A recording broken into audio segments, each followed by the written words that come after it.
What we do at Marketo is we actually start with the marketing forecast, right? So we sit down and take our ability to understand the pipeline and say, you know what, this is what all the different engines of pipeline are going to do next year. So, this is how much we're going to get out of our organic next year. This is how much we'll get out of our demand gen programs next year.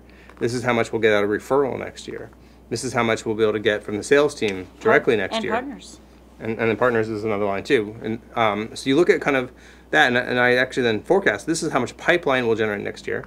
This is how that will translate into bookings next year. That's all coming from marketing, right? And then the sales capacity is a outcome of that in terms of, okay, if that's how much we're going to close, well, we need to have these salespeople.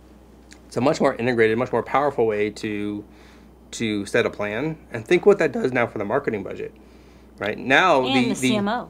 Yeah, exactly. So my budget is directly tied to the revenue line. And nobody comes along and says, well, can we cut that budget by 10%? Because they exactly see how that ties into what the top line number is. The more you can make those connections, the more credibility and power you have. And people laugh when I tell them this, but how we see a lot of people do planning is they open up last year's Excel spreadsheet, they make a new spreadsheet, they copy everything from last year, they put it into this year, change the dates, add a little bit of here and there, change some numbers on the budget, while they have a plan.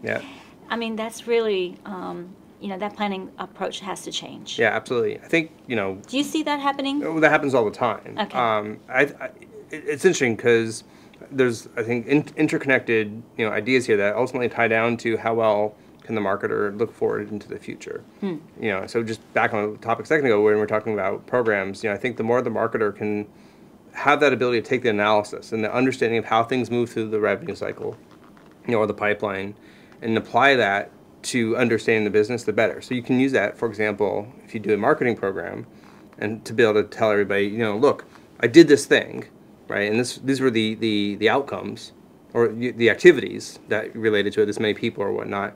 But because I understand how things move through the funnel, I can say this is what the impact of that thing will be on over time. Again, about setting expectations, measurement. When you apply that to the macro business, it lets the marketer actually start to do things like to forecast and say, you know what, we're going to generate this much pipeline for the sales team that will result in this much value next quarter and the quarter after that. And when a marketer can actually talk about forecasting, that suddenly totally elevates their position as part of the revenue team, because that's what the board cares about, which is forecasting and measurement. We're doing something right now at Marketo internally, right? As you said, everybody's doing their planning cycle. Right? The way you talked before about how most marketers set their budgets, right? But companies are doing planning for their overall business. Exactly. The way most companies historically do this is what's called a sales capacity model, where they say, okay, we want to generate this much revenue next year, so boom, boom, boom, we're going to hire salespeople, drop them in at different points of time, and a salesperson can close this much revenue, our bookings, and so boom, boom, boom, that's our plan, right? And now, hey, marketing, how are you going to go support that plan? I think it's a broken way to do planning, because it just assumes, hey, you can just hire salespeople and they're going to somehow magically generate revenue, and that's not true in today's world.